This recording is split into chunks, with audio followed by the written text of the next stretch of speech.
Haya mataa ya mjini haya huwa yanakufanya kuwa addicted. Kuna mtu anakwambia mimi siwezi kuishi tena nyumba ambayo haina umeme. Sio dhambi kwenda kurudia nyumba ambayo haina umeme ukiwa unaivizia dhahabu iliyoko chini ya hiyo nyumba.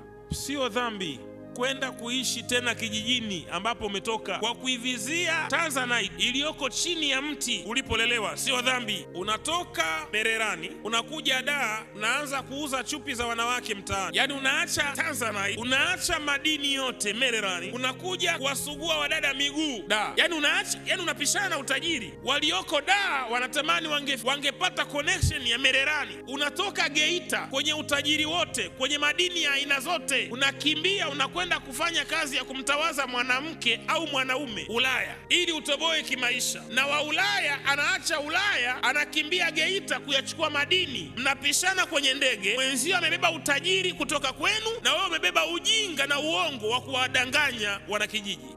Au unajua lazima uende Ulaya ili uwe na historia kuwasimulia wajukuu. Kajinga. Itakusaidia nini wewe? Kutembea sana sio kufanikiwa. Narudia tena, kutembea sana katika maisha sio kufanikiwa. Tembea kwa target, safiri kwa target, nenda sehemu kwa target, kutana na watu kwa target, soma kwa target, tafuta kwa target. Uwe na target, uwe na shabaha.